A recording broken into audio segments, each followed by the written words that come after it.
You have to excuse me for just one moment. My neck strap doesn't exactly match my outfit.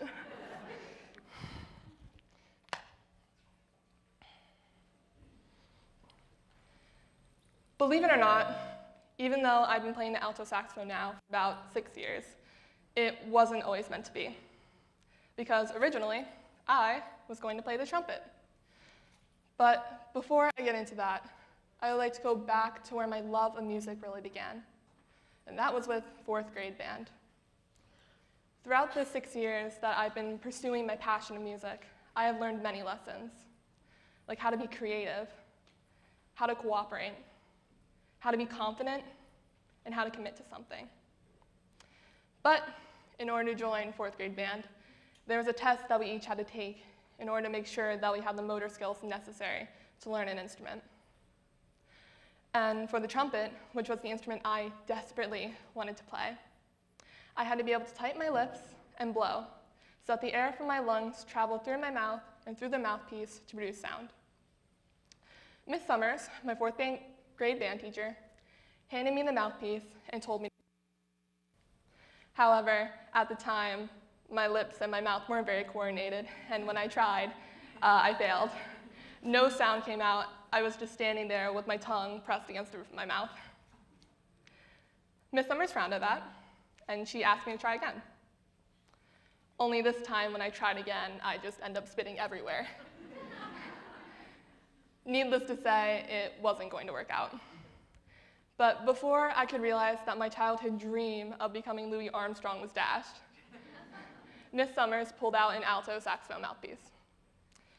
She attached a reed to it, which is used to help produce the jazzy sound that we all know and love. And she told me, if you can make a sound, I'll let you join the alto saxophones instead. So I tried to play the alto saxophone mouthpiece. But what follows is probably the most horrific screech that Miss Summers had ever heard. But it was a sound. So Miss Summers puts me in the 4th grade band with about 15 other alto saxophone students. And from my first band practice begins a love story that continues with 5th grade band, then jazz band, my first solo, and later my first competition. I and many other music education students have had a similar experience. Unfortunately, many children may never have this joyful experience. Since 2008, 80% of schools have had their funding for the arts cut. This is shocking to consider, especially since we know that music education provides so many benefits to children and even to adults. Yet, why are music education programs being cut? One of the most obvious reasons is funding. However, our indifferent attitude towards music education is a major factor. We tend to see music as non-essential, when in fact, it should be a priority. After all, schools in music education have an estimated 90.2% graduation rate, compared to the 72.9% graduation rate of schools without. And even for schools that do have music education, it's seen as a club. For the school year of 2009 through 2010, only 70% of schools required at least one complete credit of music education to graduate. Many of us in this room have probably heard of the STEM program, also known as science, technology, engineering, and math. Many government departments, educators, and businesses advocate for both STEM and its importance. What they don't advocate, however, is music as a way to further STEM abilities. After all, music has its very foundation in math, not to mention the science that goes into making these instruments. Music should not be seen as an extracurricular or a club. It should be seen as a primary subject that begins as early as preschool and continues all the way throughout high school. There are many lessons that I've learned throughout my time in band, but there are 2 lessons that I would like to share with you today. And the first one is that music is so much more than the numbers, the politics, and the statistics behind it. Music is the language of love and joy.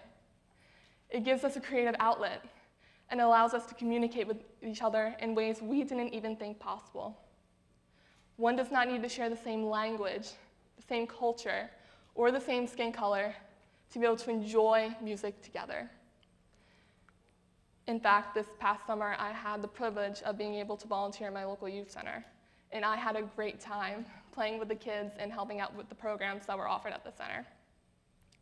One day, after a particularly rough day of soccer, I go in to go grab a drink at the water fountain, and as I'm walking by, this 10-year-old girl is sitting at a keyboard playing the classic Heart and Soul by Hoagy Carmichael.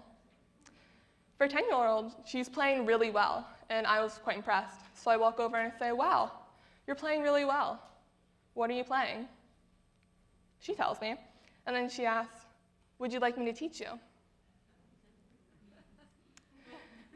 For the rest of that afternoon, that 10-year-old girl taught me that song. We didn't even get to know each other's names until much later, but we were able to share a common experience through music. The second lesson that I would like to share with you, and probably the most important lesson that I've learned so far, is the art of commitment. For one more moment, I would like to go back to 4th grade band. For our winter concert, I and all the other band students had spent quite a while preparing a bunch of different songs to perform in front of our parents or whoever happened to come out that night. However, no matter how hard we tried, there was one song that we could not get, and that song was Hot Cross Buns. Either we were playing the wrong notes, or we were too loud, or we were out of sync with each other. I and many others would complain and not want to keep playing that song. But whenever we would complain, our band teacher, Miss Summers, would tell us, "Just try one more time. You've got it the next time." And so we continued. On the night of the 4th grade winter concert, thanks to our cooperation and our commitment, we brought the house down with Hot Cross Buns. Every single child deserves the opportunity to be able to confidently get up on stage and present something that they've worked so hard for. So how do we ensure that every single child gets that opportunity? First of all, I would highly suggest that you support your music program in any way possible. If you are financially able, donate to the program or help participate in fundraisers. If you want to see a music program in your school district, go to school board meetings and advocate for these programs. If you or your family is looking for something to do on a Friday night, check to see if your local school district is performing anything. If students, teachers, and parents alike show their support, it is hard for these programs it is very hard to discredit these programs and to fund them. Every single boy and girl deserves to be able to learn, to grow, and to fail within the safe confines of a music program. However, this opportunity only exists if we create it, which is why we need to continue to support and fund music education programs. My dream is that one day, wouldn't it be wonderful if we could all work together and give every child a quality music education program to help them better succeed and prepare them for this glorious band called life. Thank you very much.